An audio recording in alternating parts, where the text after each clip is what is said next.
આપણે રોટલી પર ઘી લગાવવું સારું છે કે નહીં? શું ઘીવાળી રોટલી ખાવી જોઈએ કે નહીં? નમસ્કાર મિત્રો, સ્વાગત છે તમારું અમારી ચેનલ ગુજ્જુ હેલ્ધી હેબિટ્સમાં.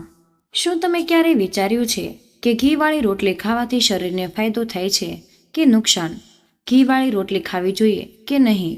આ સવાલ કરતાં પણ વધુ અગત્યનું એ જાણવું જરૂરી છે કે કયું ઘી ખાવું જોઈએ, કારણ કે જો ઘી શુદ્ધ ન હોય તો ફાયદાને બદલે નુકસાન પણ થઈ શકે છે. આજના આ વિડીયોમાં આપણે પહેલા એ જાણીશું કે અસલી ઘી કેવી રીતે ઓળખવું.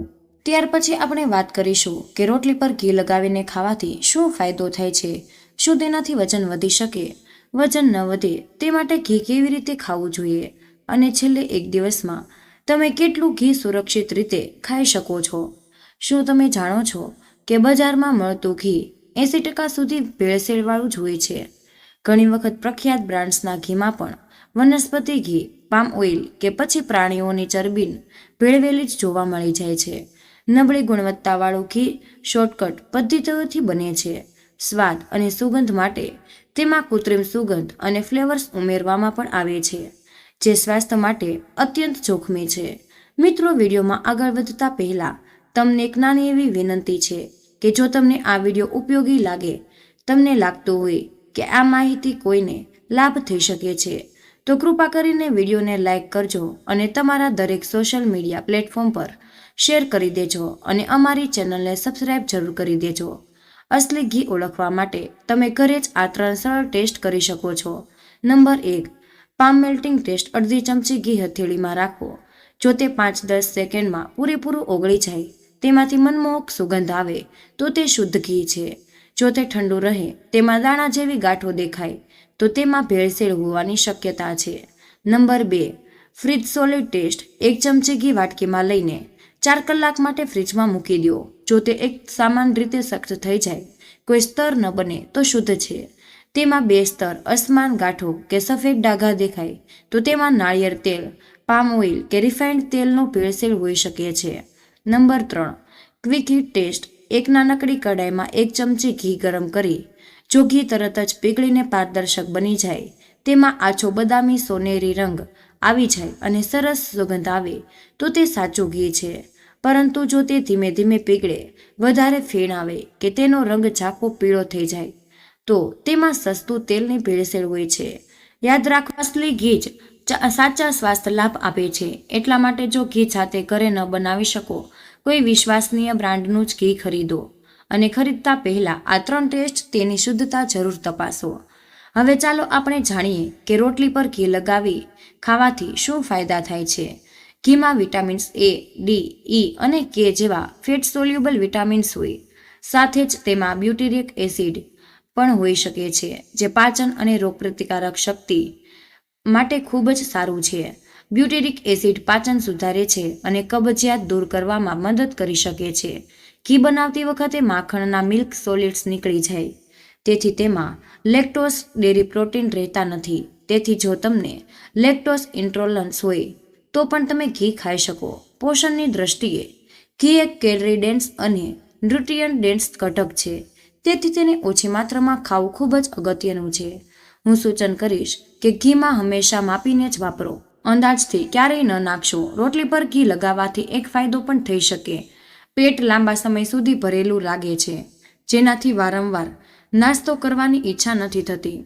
આ ઉપરાંત ઘી રોટલી ગ્લાયસેમિક ઇન્ડેક્સ પણ ઓછો કરે, જેનાથી લોહીમાં શુગર અચાનક વધી થતું નથી અને તે વધુ સારી રીતે નિયંત્રણ રહે છે.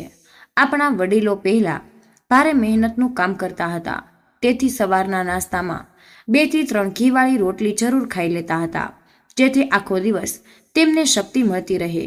આ વાત પણ ધ્યાનમાં રાખો કે જો તમે ઘી ખાઓ છો, તો તેની સાથે કસરત પણ કરો.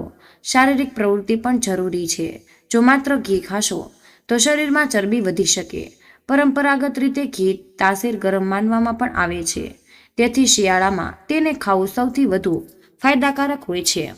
સગર્ભા સ્ત્રીઓ અને તાજેતરમાં માતા બનેલી મહિલાઓને પણ ઘીના લાડુ અને પંજરી આપવામાં પણ આવે છે, જેથી તેમના શરીરમાં તાકાત આવે. રોટલી પર ઘી લગાવવું એક જૂની અને પરીક્ષિત પદ્ધતિ છે, જેમાં સ્વાદ અને સ્વાસ્થ્ય બંને મળે છે. બસ આજના સમયમાં આપણી જીવનશૈલી પ્રમાણે ઘીની માત્ર અને આવર્તન સમાયોજિત કરવાની જરૂરી છે. ઘી ખાવાથી વજન વધે, આ સૌથી મોટો સવાલ છે જે દરેકના મનમાં રહે. વાત તો સાચી છે કે ઘી એક કેલરી ડેન્સ ફૂડ છે, પણ જો તેને ઓછી માત્રામાં અને સંતુલિત આહાર સાથે ખાશો તો તે વજન ઘટાડવામાં પણ મદદ કરે છે. તો ચાલો સમજીએ કે કેવી રીતે. નંબર 1, ઘીમાં ઓમેગા 3 જેવા સ્વસ્થ ફેટ્સ અને વિટામિન્સ હોય, સાથે જ તેમાં CLA એટલે કે કન્જુગેટેડ લિનોલિક એસિડ હોય છે, જે શરીરમાં ચરબી જમા થતાં રોકી દે અને મસલ્સમાં વધારે છે.